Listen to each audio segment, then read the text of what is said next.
our pleasure and our privilege to be here with you today. Let me ask you a question. It's a warm day in Paris. It's a hotter day in Iran. But do you feel the winds of change blowing over Iran?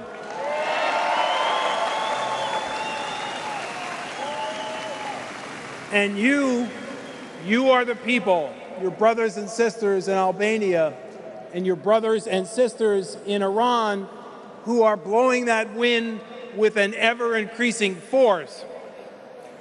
When I was growing up, there was a song by Bob Dylan, and it said, "You didn't have to be a weatherman to know which way the wind is blowing." Well, we don't have to be weathermen to know that the winds and the force of change is not only irrevocable in Iran, but it is blowing with increasing force to a logical conclusion.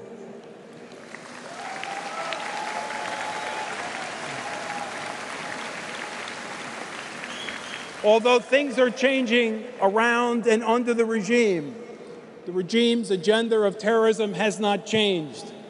Last Monday was the 22nd anniversary of the IRGC Saudi Hezbollah bombing of the U.S. barracks in Khobar Towers. Since then, the regime has continued to export terrorism in Yemen, in Argentina, in Syria, all around the world. That has not changed. What has changed, however, is what's going on in the hearts and minds and on the streets and bazaar in Iran.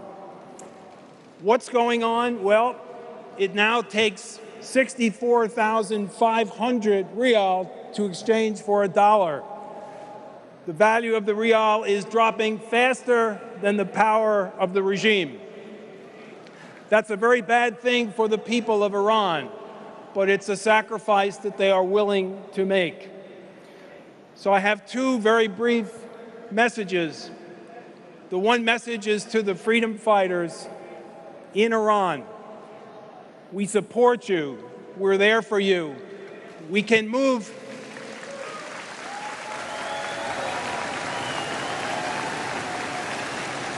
We are amazed at your courage and your bravery. We can move satellites to help you communicate.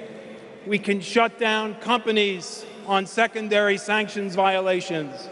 We can't carry the fight as you have because you are the tip of the spear for liberty.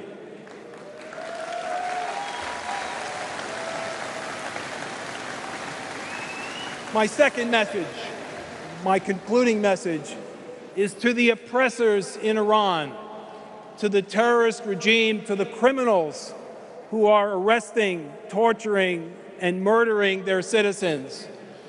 This is not 100 years ago.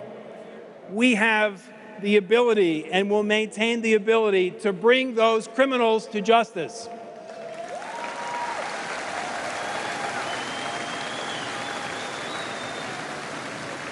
I have a little experience in this.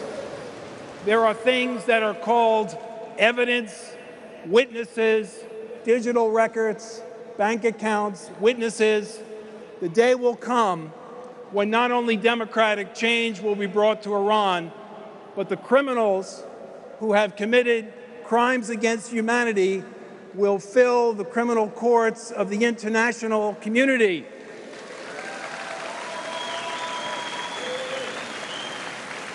They will be brought to justice, and they will make the current International Criminal Court look like a traffic court.